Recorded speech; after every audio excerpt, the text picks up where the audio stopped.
Today we're on the job at a $1.4 million home. Now this house is 4,200 square feet and this is a new customer. So she called in and I gave her an estimate over the phone. I primarily do all my estimates over the phone. For very large jobs, I will go out there and take a look. However, I do at times just end up letting them know, hey, your house is this large. It's going to take me and my helper roughly a full day or a day and a half to clean if it ends up being a larger job. So my goal with this channel and for everybody that's watching is to help you understand how I clean windows. And there's many ways to clean a window. However, I've been doing this for a little over 15 years and I primarily do residential window cleaning, which means a lot of these houses that I do have different ways to access the window. And I want to show you guys how I do it and methods that I use to get these windows clean. So as you can see right here, I'm cleaning these transom windows using a pole. A lot of window cleaners would use a ladder and there is no right or wrong way to do that. However, I try to utilize my pole as much as possible, but never to sacrifice on quality. So this job didn't go as planned, and the reason it didn't is she was scheduled for a Monday, and sure enough, it ended up raining. And one thing that you've got to know if you're a window cleaner is customers don't like you cleaning their windows whenever it's rainy because they believe it's going to make your windows dirty. And also, you just don't want to be standing on ladders or anything slippery and increasing your potential for an accident or for a fall to happen. So I always leave my weekends open to take care of maybe I think I have about 2 commercial accounts that they prefer me clean on the weekends. And I do that, which is maybe about 4 to 8 weekends a year.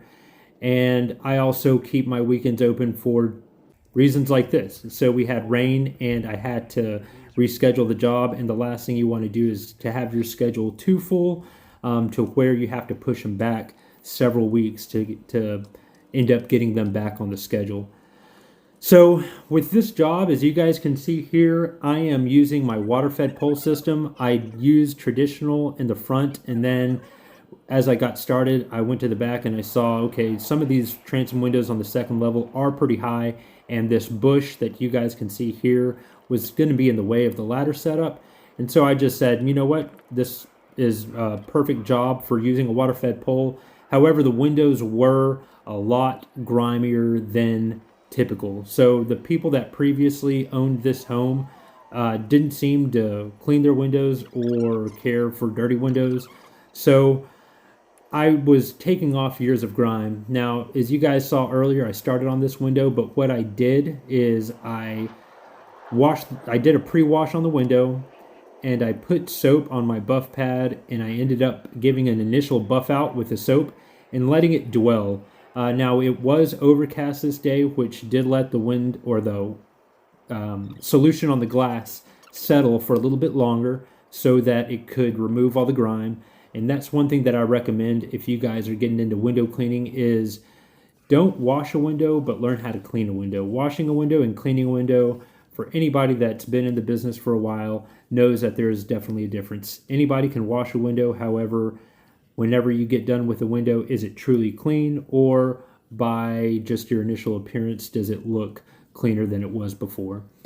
So as you guys can see here, these windows did have screens on the bottom. And after I got started, I did a quick walk around to see how many screens were on this house.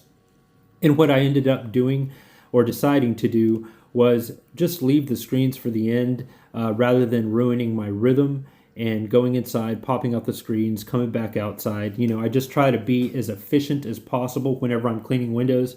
So I just said I'll do that at the very end.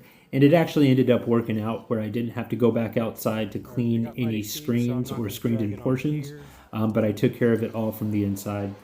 So with this job, I cleaned these windows on the porch that you see here, but it was pretty muddy from all the rain that we've been getting. So I ended up setting my water-fed pole system and jumping over this little temporary construction gate or construction fence to get to these windows that were in the back, since the other gate was locked, and these are new homeowners to this home and they didn't have the key. So we just had a quick workaround on that. As you guys can see here, I'm doing the same process, pre-wash, buff, letting it dwell and taking care of this high up window. The high up window wasn't too bad, so I did just giving it a pre-wash, a good buff out, and another good wash and a rinse. One thing that I suggest whenever you're using your water-fed pole is always doing a double rinse. It goes so much further, just putting that guarantee or putting that assurance that you've got all the particulates off the glass to where it's drying without drips. And another thing that I recommend that I don't see many people doing is lathering up your buff pad or your multi-tool with soap to get a little deeper clean.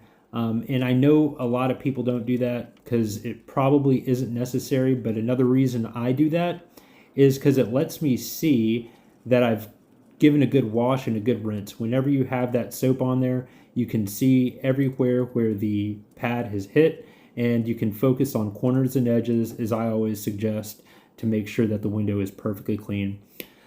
So after I finished up rinsing these, I went back to the transom windows that are on this side of the house, gave another wash, gave another quick buff out, and gave another rinse.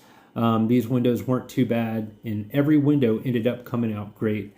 So after I finished the job, I did notice that there was one broken seal, and I primarily do everything inside and out. And I always like doing inside and out jobs just because I like letting the customer know what condition their windows are in. So as you guys can see right here, this window was high up off some stairs, and I did take my ladder in for it. And I always like showing you guys the more complicated windows so that you guys can kind of learn how to access these and what I do to access these types of windows. So as you guys can see here, I popped that screen out from the outside. It had 4 pins, 2 on each side. I gave it a good wash and with a microfiber to not make it all dusty inside, and put the screen back on. So as this window folded in, I did end up just washing it from the inside, folding it back, and of course detailing it, and always checking my work afterwards just to make sure that the window was perfectly clean and that I'm leaving them with a superior service or a superior product. And this window that you see here is a bathroom slider window, quite common. Sometimes they do allow you to fold it out from the inside, which is always a plus, because whenever I was on the outside, I was anticipating that this window would come out from the inside as it does here, and allow me just to skip popping that screen out, going back out, washing it from the outside, going back in. It just saves a couple of trips up and down stairs and inside of a house. So this job went pretty well. Nothing was too complex about it. There was some screens that came off from the inside, and there were some higher up windows where you would need at least a 24-foot ladder or your water-fed pole system to go ahead and reach those. The next job that I'm going to be showing you guys and breaking down is this glass railing that I cleaned. They actually thought that we were supposed to be cleaning this glass railing with the window cleaning. However, they didn't indicate that, so I did end up having to go back out to this job, clean the glass railing, but they ended up liking it. Everything came out great. Another reason that I do record my jobs is because this glass railing is tempered glass, and the last thing that you want to do when cleaning tempered glass is using a blade. Like and subscribe to this video. Thank you for watching, and remember, go to work.